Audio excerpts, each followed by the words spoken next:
Salmo 131. Convido os irmãos para que abram suas Bíblias no Salmo 131.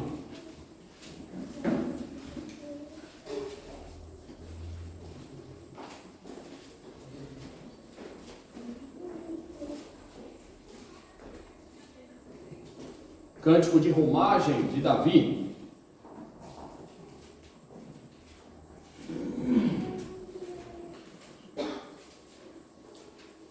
Senhor, não é soberbo o meu coração, nem altivo o meu olhar, não ando à procura de grandes coisas, nem de coisas maravilhosas demais para mim. Pelo contrário, fiz calar e sossegar a minha alma como a criança desmamada se aquieta nos braços de sua mãe. Como essa criança é a minha alma para contigo. Espera, ó Israel, no Senhor, desde agora e para sempre. Ó Deus, nós, nesse momento, nós te bendizemos pela oportunidade de te adorar, reunidos solenemente, como povo do Senhor, cumprindo aqui o nosso dever, que também reconhecemos, um grandioso privilégio. Somos o povo do pacto, podemos falar contigo, sabemos que o Senhor nos ouve, sabemos que o Senhor nos atende de acordo com os teus desígnios. Sabemos, ó Deus, que o nosso trabalho, a nossa fé, a nossa esperança não são coisas vãs. Nós olhamos para Ti em todos os momentos da nossa vida e encontramos no Senhor significado, sentido para todas as coisas. Fala o nosso coração, portanto, usando a Tua palavra. Toca, ó Deus, em cada um dos Teus servos, pelo Teu Santo Espírito. Ministra a nós. Dá-nos a compreensão da Tua verdade e da Tua grandeza, para que estejamos aos Teus pés, prostrados aos Teus pés, em nome de Jesus.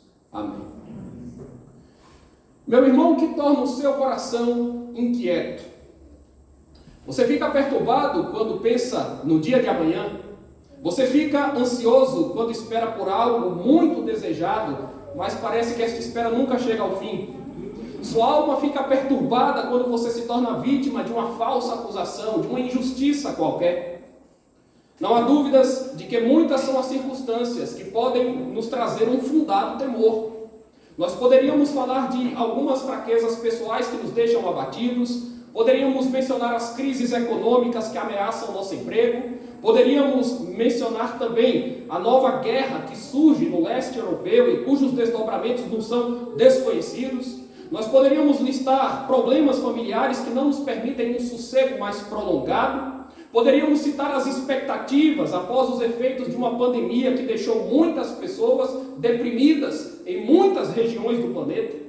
Enfim, meus irmãos, em um mundo tão instável, em que os homens, por vezes, também se tornam mais amigos dos prazeres do que de Deus, em um mundo perdido nas suas próprias pautas distorcidas e repleto de lideranças cruéis e outras fracas, em um mundo em que até mesmo alguns crentes se sentem tentados a abrir mão dos pilares da sua fé para evitar retaliações, ou porque acreditam que a conformação com este século lhe trará benesses, em um mundo assim, de inconstâncias, de contradições, de incertezas, de contextos problemáticos em que, ao simplesmente olhar para as pessoas por diversas razões, você percebe o desespero, a angústia, o medo, a aflição.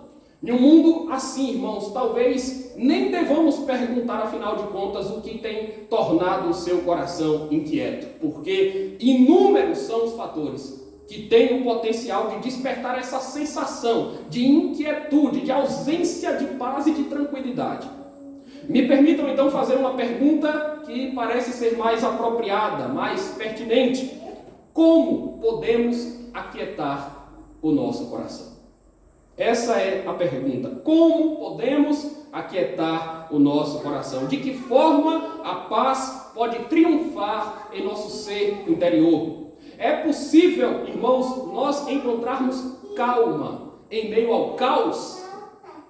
Esse texto mostra que sim, e ele nos permite formular boas respostas para a pergunta central, que eu vou repetir mais uma vez: como podemos aquietar o nosso coração? 3 diretrizes importantes. Primeiro, invista tempo em oração. Segundo, lute contra o orgulho.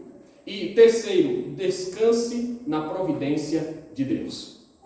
Vamos observar cada um desses pontos e vamos perceber também a maneira como eles se relacionam com o texto. Invista tempo em oração. Esse é o primeiro ponto. Meus irmãos, como nós podemos constatar, esse é um dos menores salmos da Bíblia. Ele contém apenas 3 versículos. Nós podemos ler esse salmo em pouquíssimos segundos. Mas esse é o tipo de texto que faz jus ao conhecido ditado de que nos pequenos frascos encontramos excelentes perfumes. Esse salmo se destaca pela simplicidade, pela singeleza de alguém que está aos pés do seu Senhor com toda sinceridade e quebrantamento de espírito. O autor dessas palavras também está claramente identificado. Trata-se de Davi, o mesmo que escreve a maior parte do saltério. O contexto nos é desconhecido, irmãos, porém é perceptível por estas palavras que Davi consegue ficar relativamente tranquilo em uma conjuntura de intranquilidade. Nós não sabemos qual é o contexto, mas era uma conjuntura difícil e ele consegue ficar tranquilo em meio aos problemas que o cercam. Esse é o grande realce que o Salmo faz. E essa é uma atitude que somente o crente consegue ter, especialmente quando o crente ora. Quando o crente ora, Deus lhe reveste de poder para suportar os dramas que se apresentam diante de nós. Através das orações, Deus nos concede o poder de suportar alguns dos nossos dramas mais pesados. Davi está vivendo um desses momentos de maior turbulência. É provável que na ocasião em que ele escreveu esse salmo, pelo menos de acordo com alguns, Davi ainda não fosse rei em Israel. E então vários dos seus opositores estavam insinuando que ele tramava para derrubar Saul do trono e assumir o posto de autoridade maior da nação. Coisa que nós sabemos que nunca aconteceu. Davi nunca fez isso. Pensem então, meus irmãos, em como é ruim ser mal compreendido, em como é ruim ter a sua reputação atacada de maneira vil. Em nossos dias, nós bem sabemos que a execração pública pode ser muitíssimo rápida, já que nós vivemos em tempos de redes sociais que patrocinam a cultura do cancelamento. É impressionante como estas ferramentas escancaram pecados como idolatria, inveja e outros tantos. E é impressionante como as pessoas são capazes de usar pretextos nobres, por vezes agindo em grupo de forma coordenada para inocular veneno e para praticar malignidades. Como a oração pode nos ajudar a enfrentar a orquestração maligna? Como nós podemos, irmãos, permanecer fortes quando somos fustigados dessa maneira? Davi foi testado nessa área. Davi precisou lidar por longos anos da sua vida com sujeitos que tentavam imprimir nele a mentirosa pecha de traiçoeiro. 2 exemplos separados por um espaço de tempo considerável comprovam essa realidade. O primeiro deles ocorre quando Davi é apenas um garoto. Davi é um menino. E ele vai ao acampamento militar de Israel levar comida, ver como seus irmãos estavam amando do seu pai. Ali, Davi ouve os insultos de Golias e fica indignado. A indignação o levou a repreender homens feitos e barbudos que não tiveram coragem de enfrentar o guerreiro filisteu. Então, Eliabe, o seu irmão mais velho, ficou irado. Questionou as reais intenções de Davi e, dentre outras coisas, disse: bem conheço a tua presunção e a tua maldade. Estas são palavras do irmão mais velho de Davi. Eu sei qual é a intenção que está por trás disso. Eu conheço a sua presunção. Vejam como ele julga mal os intentos de Davi. Mas o fato, irmãos, é que Davi estava mesmo inconformado. Tanto que ele próprio, naquela ocasião, sem aparato algum, foi enfrentar o gigante, arriscando a sua vida em nome de Deus e pela honra de Deus. No outro episódio, depois de muito tempo, Davi já era rei. E ele estava passando por maus bocados em função do levante de Absalão, seu filho. Foi quando, ao atravessar por uma determinada região, um homem chamado Simei, da antiga família de Saul, foi ao seu encontro, jogou pedras contra ele, contra a sua comitiva, e proferiu palavras injuriosas, dizendo, por exemplo: o Senhor te deu agora a paga de todo o sangue da casa de Saul, cujo reino usurpaste. Observem, cujo reino usurpaste. Ou seja, nós temos aqui uma outra pessoa, tempos depois, declarando que Davi era alguém interesseiro, sem escrúpulos, algo que, novamente, sabemos, ele não era. Inclusive, Davi teve a clara chance de matar Saul quando era perseguido e se recusou a fazer isso, porque ele reconhecia que Saul era um homem ungido por Deus para ocupar aquela posição. Aliás, a Bíblia diz que Davi era também homem segundo o coração de Deus. Agora, meus irmãos, o fato é que nós sabemos que a inveja gera ressentimentos, e que os ressentimentos geram predisposições negativas, levando os homens a emitir juízo condenatório contra pessoas que são inocentes. Nós precisamos tomar um seríssimo cuidado com isso. Acompanhem então, vejam, olhando a trajetória de Davi, acompanhem a evolução dos fatos. Davi foi ungido por Samuel, sendo ele o menor dos seus irmãos. Ele era o menor da sua casa, e ele foi ungido por Samuel. Venceu o gigante Golias ainda muito jovem. Serviu no exército israelita, feriu filisteus no campo de batalha. Ganhou o reconhecimento. Algumas mulheres começaram a cantar as suas conquistas. Saul matou os seus milhares, Davi, porém, os seus 10 milhares. E o somatório de tudo isso foi fazendo com que Saul se voltasse contra Davi com desconfiança. Uma desconfiança infundada, porque não eram estas coisas que estavam no coração de Davi, mas era uma desconfiança que tinha sido fomentada, insuflada por homens que não simpatizavam, ou até mesmo que odiavam Davi. Se nós pensarmos nestas coisas, veremos que faz todo o sentido as palavras que são ditas por Davi nesse salmo. Ele vai a Deus em oração, e é como se ele dissesse: Senhor, tu sabes que o meu coração não está iludido por estas coisas. O Senhor sabe que eu não estou deslumbrado. Não é isso que eu busco como alvo na minha vida. Meus adversários estão alegando que eu quero ser rei, que eu uso de meios ilegítimos para satisfazer a minha ganância. Mas o Senhor sabe que não é assim. O Senhor sabe que eu não ando à procura de grandes coisas, nem de coisas que são maravilhosas demais para mim. Não! Eu não me vejo nesta função e não acho que eu estou necessariamente preparado para governar sobre Israel. Isso é algo grandioso demais, é um grande ministério, é uma grande responsabilidade. Eu não estou em busca destas coisas, mas algumas pessoas estão dizendo que é isto o que eu estou intentando, mas o meu coração não está dominado por isso. Meus irmãos, sabem por que eu acredito no que Davi está dizendo aqui? Acredito piamente no que ele está dizendo. Porque ele diz isso em uma oração. Ele diz isso em uma oração. Esse salmo é uma oração. E é preciso que alguém esteja louco para argumentar diante de Deus algo que não seja verdadeiro acerca de si mesmo. Afinal de contas, Deus sabe a verdade. Deus conhece o coração de todos nós. Davi teria de ser cínico, Davi teria de ser hipócrita para chegar diante de Deus, mal intencionado, segundo os seus adversários, e dizer: Senhor, não é soberbo em meu coração, eu não ando em busca de coisas que são maravilhosas demais para mim. Então Davi está falando a verdade.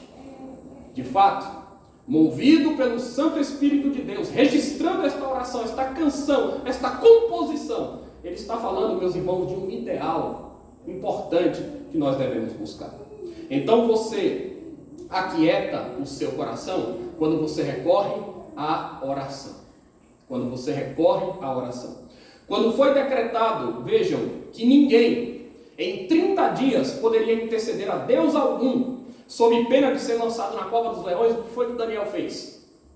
O texto diz assim: quando soube que a escritura estava assinada, entrou em sua casa e em cima no seu quarto, onde havia janelas abertas da porta da banda de Jerusalém, 3 vezes no dia se punha de joelhos e orava e dava graças diante do seu Deus, como costumava fazer. É interessante o que foi dito aqui. Vamos observar um detalhe. Notem bem, Daniel já tinha o hábito de orar. Até aí nenhuma novidade. Ele manteve esse hábito simplesmente. Mas eu quero chamar a sua atenção para o fato de que ele se volta para orar justamente quando toma conhecimento do decreto que foi instituído.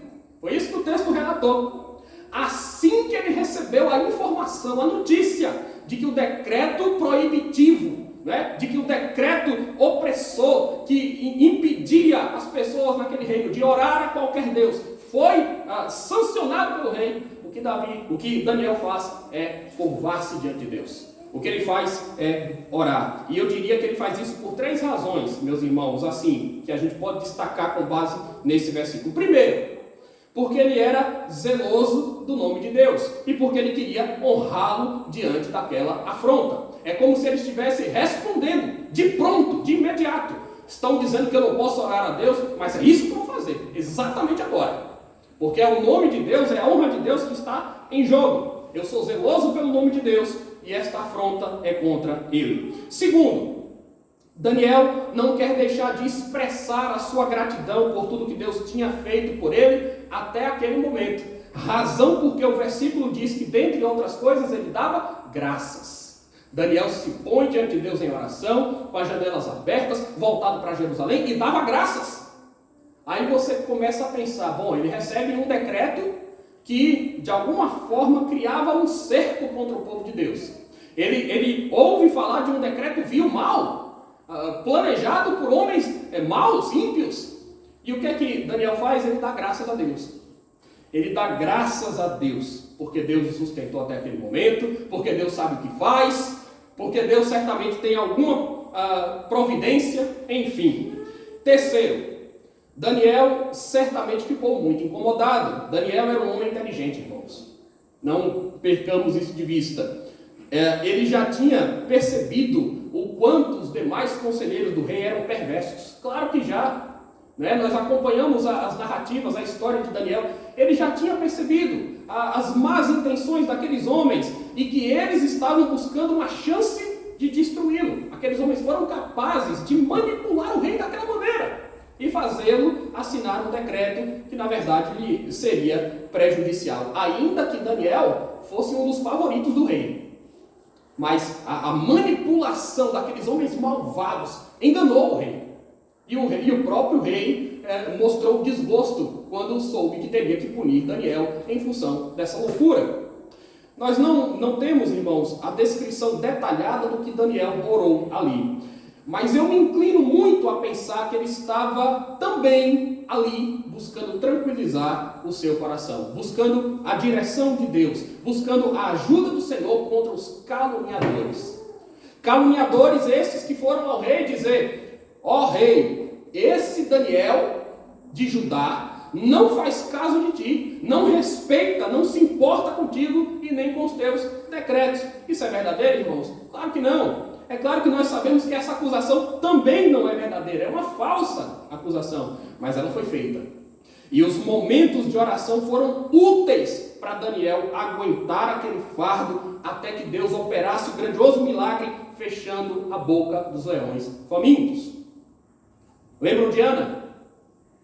Ana era estéril, queria ter filhos e sua rival a provocava com frequência. Ana vai a Deus em oração, com choro e amargura de espírito, mas depois que ela se levanta e sai dali, o texto diz que o seu semblante já não era mais triste. E o Senhor, de fato, atende a sua súplica. Na carta aos Filipenses, Paulo escreve: não andeis ansiosos de coisa alguma, em tudo, porém, sejam conhecidas diante de Deus as vossas petições pela oração e pela súplica com ações de graças. E a paz de Deus, que excede todo entendimento, guardará o vosso coração e a vossa mente em Cristo Jesus. Você está inquieto? Você está abalado? Você está sob pressão? Você está sofrendo oposição gratuita? Estão fazendo confusão proposital sobre as suas reais intenções? Os homens fazem isso mesmo. Você precisa se acalmar. Isso tem sido difícil. Invista tempo em oração. É o que Davi faz. É o que Davi faz. Ele vai a Deus em oração. Se ele está com o coração limpo, sincero, se o que ele está dizendo é verdadeiro, ele não tem nenhum problema de se colocar diante de Deus e pedir a sua ajuda e declarar que o seu coração não é soberbo. Aliás, meus irmãos, em segundo lugar, a segunda atitude para que você aquiete o seu coração é a seguinte: lute contra o orgulho. Declare guerra contra o orgulho. E deixa eu dizer algo para você que eu espero que já não lhe seja novidade a essa altura da vida. Nós somos indiscutivelmente orgulhosos. Indiscutivelmente. E aliás, é porque nós somos tão orgulhosos que a nossa dedicação à oração, nosso primeiro ponto, deve ser ainda maior. Porque assim, prostrando-se diante de Deus, pode haver contrição e pode haver a criação de resistências espirituais contra a soberba. Você combate a soberba, você combate o orgulho orando também, pedindo a Deus mais graça. Aí talvez alguém diga: pastor, não creio que seja bem assim. Parece que o senhor não leu direito o texto. Parece que o senhor não leu direito o texto. Dê uma olhada no que Davi está dizendo. Ele afirma que o coração dele não era soberbo. Verso 1: Senhor, não é soberbo o meu coração, nem altivo o meu olhar, não ando à procura de grandes coisas, nem de coisas maravilhosas demais para mim. Muito bem, eu vou responder isso brevemente, destacando 3 fatores. Primeiro, tenha em vista que Davi aqui é um homem regenerado. E um homem regenerado, como são os verdadeiros crentes, obtém sim vitórias contra o orgulho, e até mesmo por isso é que nós precisamos lutar ativamente contra a soberba. É possível vencer, é possível evoluir, progredir contra este mal que reside no nosso coração. O homem não regenerado, por sua vez, é um completo arrogante. O homem não regenerado é um arrogante. Porque isso, inclusive, é parte da depravação total da natureza humana. Mas o regenerado, ele se inclinará, sim, mais à humildade pela ação do Espírito Santo. A primeira coisa que a gente precisa considerar é que Davi é um homem regenerado. Davi é um homem crente. Como homem crente que era, assim como nós podemos combater e alcançarmos algumas vitórias contra o orgulho. Segundo, Davi não está declarando que ele é um sujeito absolutamente desprovido de qualquer forma de orgulho, que não há nenhum resquício ou sinal de prepotência em sua alma. Aliás, dizer isso seria muito arrogante. Não é o que Davi faz.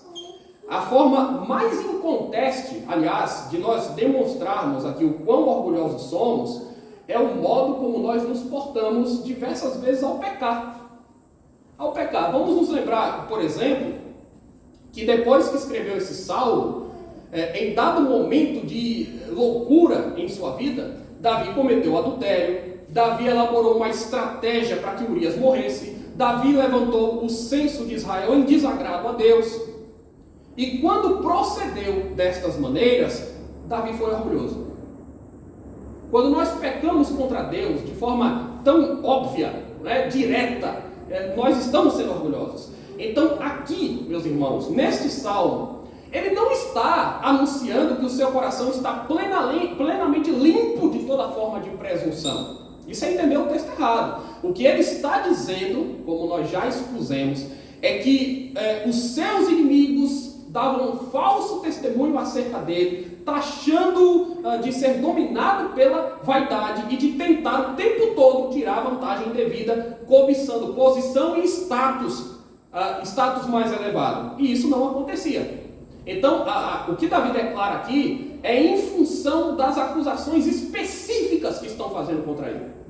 Não, meu coração não é soberbo, eu não busco estas coisas grandes, maravilhosas demais, eu não quero ocupar essa posição, esse status, obter esse prestígio, como estão dizendo que eu estou fazendo.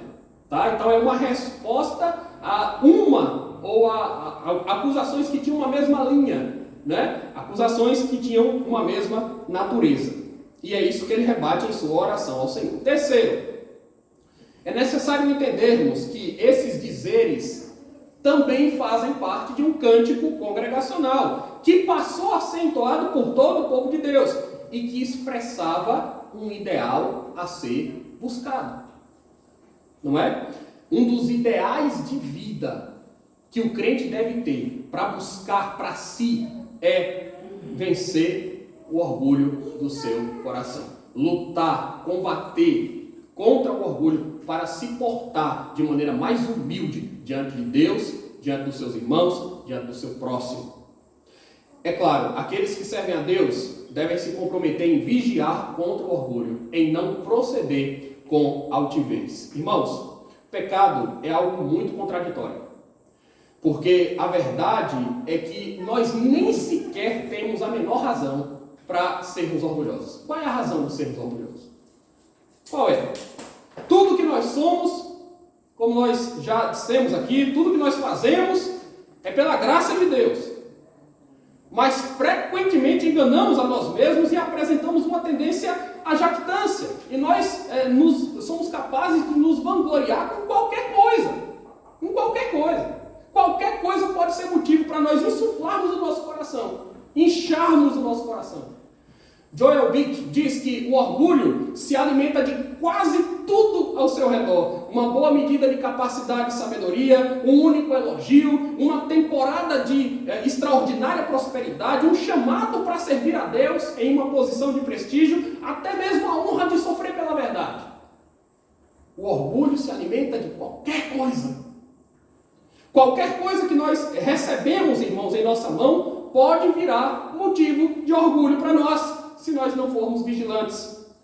Pensem bem, façam aqui um raciocínio comigo. Cada um de nós aqui, nesta igreja, possui algum talento, alguma habilidade que se sobressai. Cada um de nós tem algum dom, tem algo de positivo que nós sabemos fazer e que nos permite sobressair em relação aos demais. Deus distribui estas capacitações em sua soberania para o nosso bem, para demonstrar que nós somos dependentes dele e que nós somos interdependentes. Né? Então, em relação a Deus, nós somos dependentes. Em relação uns aos outros, nós somos interdependentes. Nós dependemos uns dos outros e os outros dependem de nós.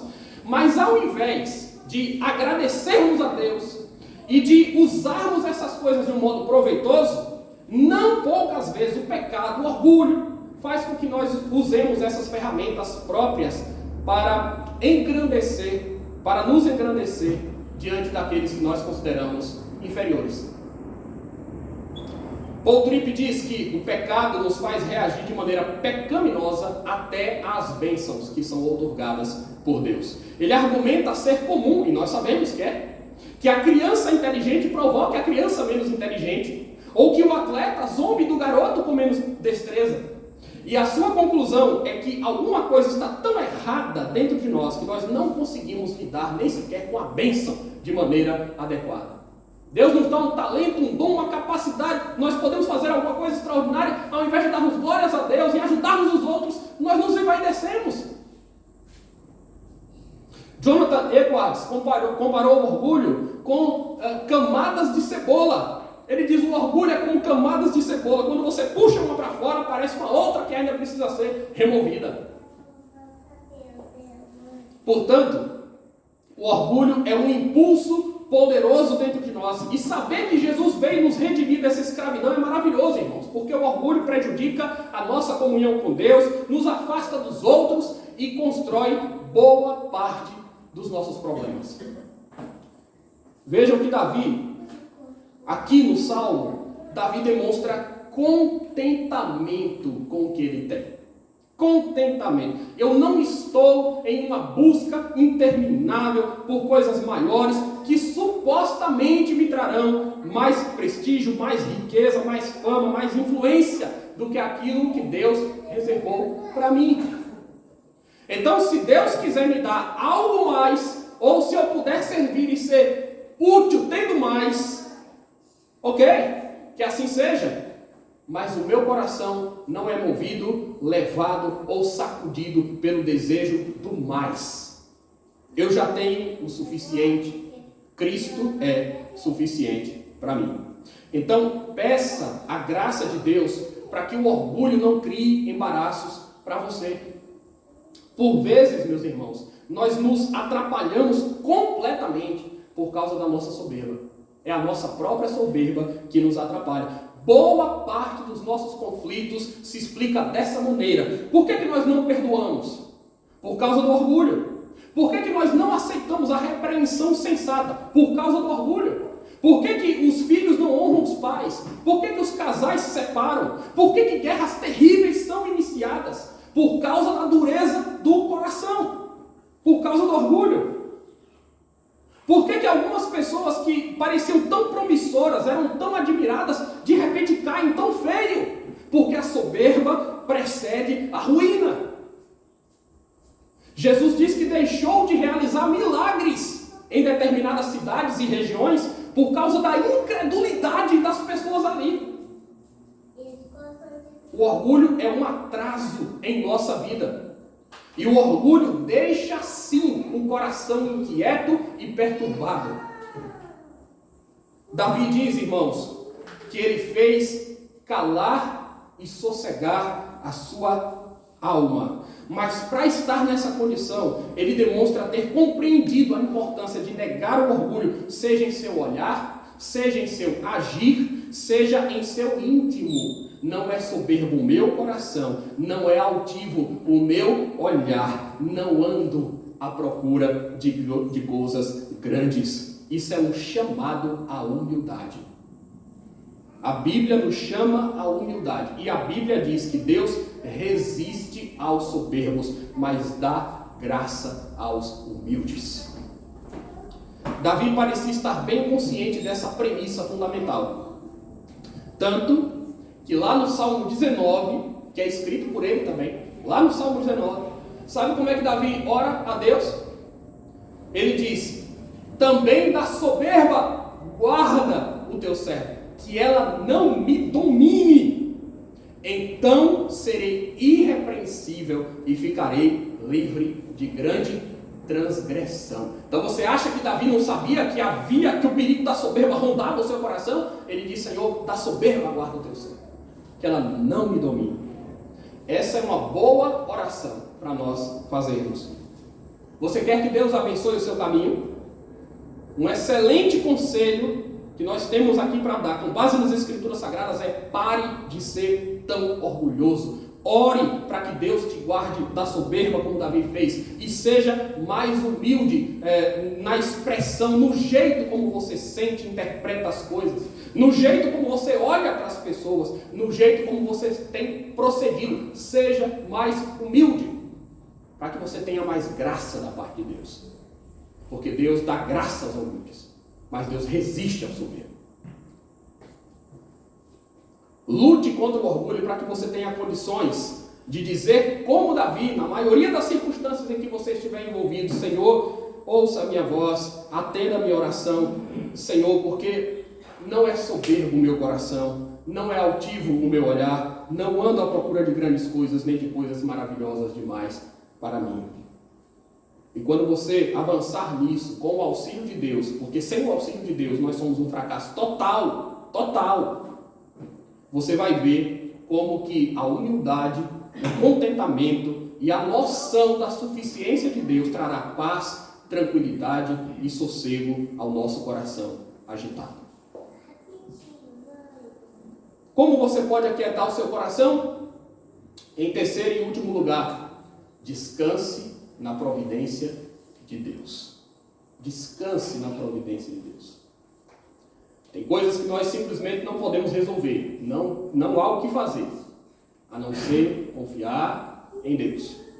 O salmista afirma, irmãos, que ao invés da altivez, ao invés do descontrole emocional, ao invés de exigir que Deus acolha todas as suas reivindicações em uma lista extensa, ele fez calar e sossegar a sua alma. Interessante, né?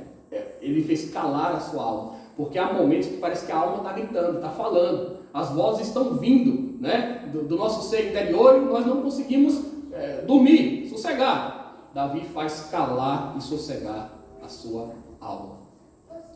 E ele usa uma das figuras mais sublimes, compreensíveis, simples, cheia de ternura, que é a imagem de uma criança descansando no seio da sua mãe após o desmame. Quem nunca viu isso? Todo mundo entende isso muito bem. Todo mundo. Quer dizer, como é que fica um bebezinho quando ele tem fome? Primeiro, como que um bebê fica quando ele tem fome? Faminto, inquieto. Ele fica absolutamente inquieto. A criança de peito com fome chora, esperneia, grita e às vezes de um modo quase que incontrolável. Mas eis que a mãe a toma nos braços, a amamenta e tudo muda em pouquíssimo tempo. Em pouquíssimo tempo. Aquela criança que se debatia, que não dormia, que soluçava nervosa, de repente relaxa, fecha os seus olhos, sabendo que naquele seu pequeno mundo, o maior de todos os problemas foi resolvido. Essa é a sensação, não é? Não tem nada mais importante para ela ali do que absorver o leite materno. Quando isso acontece, ela relaxa. O leite materno deixa a criança bem suprida, satisfeita, aliviada, fortalecida. O salmista diz: é assim que eu me sinto nas mãos de Deus. Essa é a imagem. A minha alma sossega nele. Eu penso no quão pequenino eu sou e nos graciosos braços divinos que me envolvem. E eu fico em paz. Ele me alimenta, Deus me dá o alimento que eu preciso e eu fico em paz. A ilustração, meus irmãos, aqui traz o tom da dependência. Nós somos inteiramente dependentes de Deus. Inteiramente dependentes. Como uma criança. Nós dependemos de Deus para vencer o orgulho, como dissemos. Dependemos de Deus para refrear os maus. Dependemos de Deus para resistir ao diabo. Dependemos de Deus para sobreviver nesse mundo de tantas provas. Dependemos de Deus para perseverar na fé quando tantos estão apostatando. Dependemos de Deus para comer, para beber, para sermos cuidados no momento da doença, no leito de morte. Dependem de Deus todos os que o servem em todo o percurso, em todo o período. Tanto que o Salmo encerra, abrangendo na linguagem o povo do pacto. Espera, ó Israel, no Senhor, associando tal espera em uma linha infinita de tempo. Desde agora e para sempre. Em Deus a nossa esperança reside, agora e para sempre. Deus nos mantém em segurança, agora e para sempre. Deus é a razão da nossa existência e da nossa redenção, agora e para sempre. Nós estamos bem, meus irmãos, quando a nossa cabeça reclina sobre o Senhor que cuida de nós, como a criança. A criança nos braços da sua mãe, recostada no peito da sua mãe, depois de mamar, ela está no melhor lugar que poderia, no lugar mais seguro, mais confortável para ela. É assim que nós nos sentimos, meus irmãos, nos braços do Senhor, que com misericórdia, com graça, com amor, nos trata, nos envolve, cuida de nós. No final das contas, nós sabemos que a criança faminta pode protestar o quanto quiser. Mas como ela é dependente e nada faz sozinha, o problema só é realmente resolvido quando seus pais providenciam o que para ela é tão necessário. Não importam, então, quantos dias ainda teremos do lado de cada eternidade ou sofrimentos que ainda podem surgir. Não importam as oscilações da bolsa ou as imprecisões das análises que os eruditos fazem. Não importam quando vai estourar a nova guerra, nem quantos indivíduos ainda poderão trabalhar contra nós. A maturidade das nossas experiências com Deus e, sobretudo, as promessas que Deus faz em sua palavra revelam e reforçam que nós podemos sim descansar na providência do Senhor. É isso que Davi faz, irmãos, e é isso que faz Davi descansar como uma criança. A fé na providência de Deus. A fé na providência de Deus nos faz descansar. Na providência de Deus, os reinos se erguem e se abalam. Na providência de Deus, os pássaros cantam e as folhas caem nas árvores. Na providência de Deus, há detalhes, pequenos detalhes, que impedem grandes tragédias.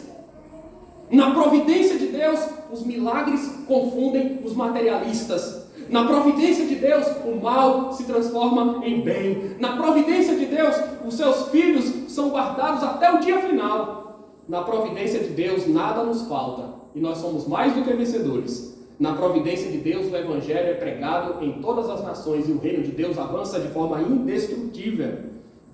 Na providência de Deus, Ele reina, Ele governa, Ele domina, soberano sobre todas as coisas. Não há o que temer. Acalme o seu coração na providência de Deus. Quando você tiver que viajar, confie na providência de Deus. Quando você perder no vestibular, confie na previdência de Deus. Quando você for injustiçado, confie na providência de Deus. Quando estiverem tramando contra você, a melhor resposta será dada pela providência de Deus. Sabem o que é que nós também podemos observar nesse salmo, irmãos? E isso é muito curioso. Essa é uma oração muito difícil de ver. É muito difícil nós vermos uma oração como essa. Dá uma olhada nesse salmo. E deixa eu dizer aqui qual é o ponto que eu quero agora destacar. Aqui nós temos uma oração em que você não encontra nenhum pedido. Davi não pede nada. A gratidão está subentendida. Mas você também não tem nenhuma declaração tão direta acerca disso. Aqui, o que nós temos, meus irmãos, é apenas uma declaração. O que Davi faz aqui é uma declaração de que ele confia em Deus. E é uma declaração que estimula os crentes, todos os crentes, do mundo inteiro, do povo de Israel, da igreja, a fazer o mesmo. Confiar em Deus. Porque mesmo que você não saiba o que fazer, nem o que o futuro te reserva, você sabe que pode encontrar abrigo e refúgio no Senhor. E isso basta. Isso basta. Qual é o pedido que tem nesse salmo? Nenhum. Davi se apresenta diante de Deus para orar, porque a intimidade é para os que o buscam. Tem vários momentos em que você nem precisa abrir a sua boca e pedir para Deus alguma coisa específica. Deus sabe o que você necessita. Deus sabe o que você está passando. Você simplesmente se apresenta diante dele e se coloca na integridade do seu ser, na sinceridade do seu coração. Senhor, o Senhor sabe que não é soberbo no meu coração. Que eu não estou buscando coisas maravilhosas demais para mim. E eu declaro diante do Senhor que eu confio no Senhor. Eu confio na providência do Senhor. Eu sou como uma criança nos braços da sua mãe. Eu estou descansado em ti. Eu descanso em ti. Salmo 37. Descansa no Senhor e espera nele. Não te irrites por causa do que leva a cabo os seus maus desígnios. Salmo 46. Aquietai-vos e sabei que eu sou Deus. Sou exaltado entre as nações, sou exaltado na terra. O Senhor dos exércitos está conosco. O Deus de Jacó é o nosso refúgio.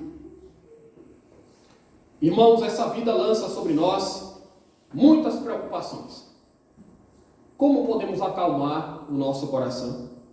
Como podemos sossegar a nossa alma?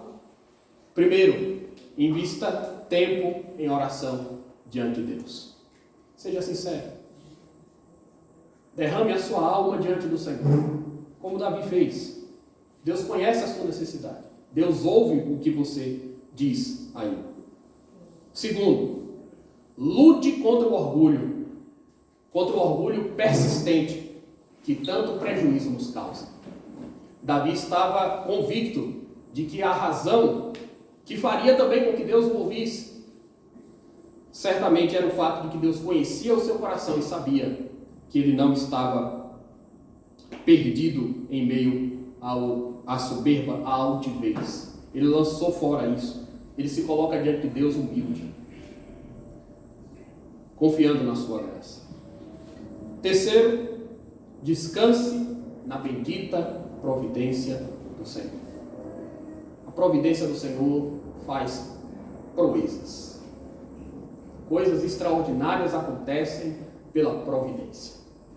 Deus realiza milagres, muitos milagres no mundo, mas Deus atua de um modo muito comum, impressionante, pelos seus agentes, pela sua igreja, pelos líderes bons e maus.